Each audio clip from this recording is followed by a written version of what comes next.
Alors, aujourd'hui, le point de départ, c'est une date, un anniversaire. Ah oui, Celui du Premier ministre sénégalais Ousmane Sonko. Il a eu 51 ans, là, ce mardi 15 juillet, né en 74. d'accord, 51 ans, bon anniversaire à lui alors. Et pour analyser un peu ce que ça peut signifier, ou plutôt le contexte autour, on a deux petites brèves, rapides, hein, Oui, issues de la presse sénégalaise, j'imagine. exactement. Un petit bout des Échos et puis un autre de CNUEB News. Et ce dernier cite en fait l'Observateur. D'accord. Des échos médiatiques, donc. Voilà. Et l'idée, c'est de voir ce que ça nous dit, euh, au-delà du simple anniversaire. Sur le climat politique, peut-être. Surtout cette relation au sommet de l'État, oui. Entre Sonko et le président Faye, oui. Cette diarchie. C'est ça. On sent qu'il y a peut-être des choses en filigrane. Alors, essayons de décortiquer un peu ça. Allons-y. Bon. Les Échos d'abord. C'est assez euh, classique, on va dire. Les vœux habituels. Oui, voilà. Longue vie, santé de fer. Et puis, ils ajoutent beaucoup de réalisations pour le Sénégal. Beaucoup de réalisations. C'est une formule attendue, mais ça souligne aussi une certaine pression, non? L'attente de résultats concrets pour ce nouveau gouvernement. C'est vrai. C'est le côté un peu formel, institutionnel. Mais alors, l'autre source, CNeWeb News, là, l'ambiance est un peu différente. Ah, qu'est-ce qu'il raconte? Ils reviennent sur une déclaration récente de Sonko. Une sortie qui apparemment a été vue par certains comme, Comme visant le président Faye? exactement, comme une pique, ou en tout cas quelque chose qui a fait tiquer. Et c'est là que ça devient intéressant, Oui. parce qu'il y a une réaction, celle de Pierre Goudiaby Atepa, l'architecte. Ah, Atepa. Oui, une figure connue. Il s'est exprimé où? Lors de la réception du 14 juillet, à l'ambassade de France, on lui a posé la question justement sur cette fameuse sortie de Sonko. D'accord. Et qu'est-ce qu'il a dit? C'est souvent intéressant ce genre de commentaires en marge. Eh bien, d'après l'article, il essaye clairement de calmer le jeu. Il nuance l'idée d'une attaque. Il minimise, donc. Oui, il décrit Sonko comme, je cite de mémoire ce que rapporte l'article, un homme vrai, cash. Cache. Le genre qui dit ce qu'il pense, brut de décoffrage. C'est ça. Il dit qu'il dit les choses franchement, quitte à ce qu'il faille en discuter après. Un peu comme si c'était juste une question de style, quoi. Très direct. D'accord. C'est une manière de présenter les choses. Mais ça s'arrête là?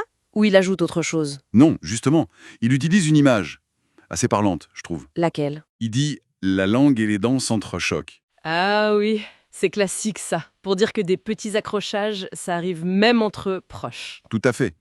Sauf que l'utiliser dans ce contexte, ça revient à admettre qu'il y a bien eu un entrechoquement, non? Une petite friction. Exactement.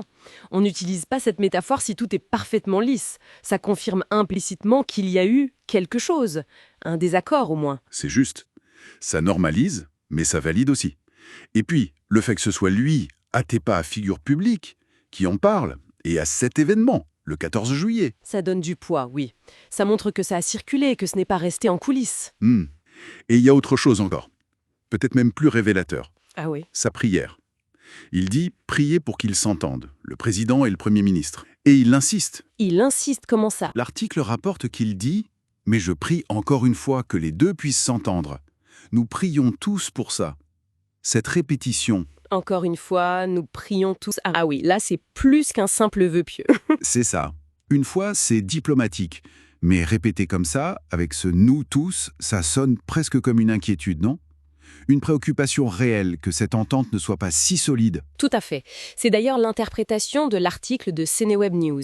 Ils disent que cette prière répétée, ça montre que l'idée d'une brouille, ou au moins d'un malaise, N'est pas une vue de l'esprit, c'est ça qu'ils écrivent. voilà. Même si Atepa essaie de minimiser, ces mots, paradoxalement, renforcent l'idée qu'il y a bien une tension sous-jacente. C'est assez ironique. Donc, pour résumer, on a les vœux d'anniversaire un peu formels qui rappellent les attentes de réalisation, et puis ces commentaires qui, en voulant apaiser, Finissent par souligner qu'il y a peut-être un hic. exactement, l'anniversaire devient une sorte de toile de fond un peu involontaire pour ces échos de friction possibles. C'est une bonne synthèse, je crois. Un événement, somme toute banal, un anniversaire, qui sert de catalyseur pour capter ces signaux faibles, ces murmures sur l'état des relations au sommet, grâce aux propos prudents, mais finalement assez révélateurs d'Atepa. Bien sûr, il faut rester mesuré, ce ne sont que des fragments, des instantanés. Oui, bien sûr, mais il dessine quand même une image, une atmosphère.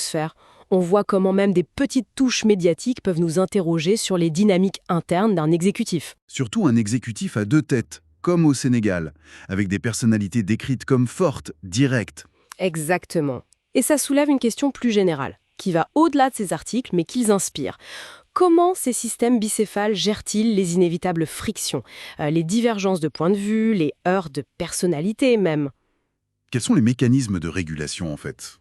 Surtout quand la communication officielle est très contrôlée. Voilà. C'est une question qui reste ouverte, je pense, et qui est assez fondamentale pour comprendre comment ce type de gouvernance fonctionne au quotidien. Une piste de réflexion intéressante pour suivre l'évolution de la situation.